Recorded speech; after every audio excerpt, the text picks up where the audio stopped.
this has been the sort of main topic of discussion over the last 24 hours in the mainstream media, at least.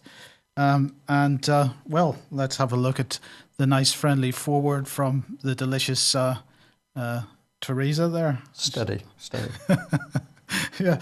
So anyway, Teresa's message yesterday was, don't worry, it's been going on for years, nothing to see here. And of course, all she was doing was, with her announcement yesterday, was to bring the law into line with events and requirements so that everything that has been going on for the last lot of years can continue to go on, but now it's legal. It wasn't before. We're not going to prosecute them for doing what they did, but we're changing the law so that it becomes legal now. That's good. Edward Snowden, at least, saw the irony to this. He tweeted out, there's a dark irony to Theresa May's admission today that the UK has secretly engaged in domestic mass surveillance since 1984, and then he put hashtag Orwell. Well, I predicted on yesterday's programme that someone was bound to trot out the old nothing to hide, nothing to fear line. So perhaps unsurprisingly, it was the MP for Gloucester, where GCHQ is based, who fell for it, and as a result drew the headlines with multiple comparisons to Joseph Goebbels. Nothing to hide, nothing to fear.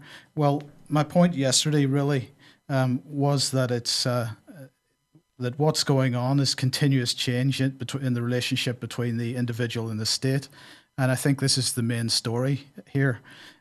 Because while the individual is expected to swallow the nothing to hide, nothing to fear rhetoric, like we're a herd of Burlington pigs or something, the state is not. So Chris Grayling seems particularly, as we mentioned yesterday, particularly scared of the Freedom of Information Act, claiming that journalists are misusing it. But surely, Mr. Grayling, if you have nothing to hide, you have nothing to fear. And yet, government seems to have lots to hide and lots to fear. We've got Broughton House here, Broughton House, children's home near Newark, record sealed for 75 years. We've got Caldwell House, children's home in Southwell, record sealed for 75 years. We've got Rose Cottage, children's home, record sealed for 75 years. We've got Beechwood, of course, record sealed for 75 years.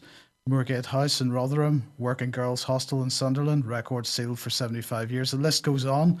And surely if there's nothing to hide, then there's nothing to fear.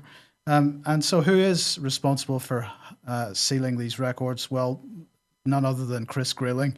And he is only the latest in a series of suspicious characters. Jack Straw and Kenneth Clark were his immediate predecessors. Are they protecting paedophiles at the highest levels of the British establishment? Surely not.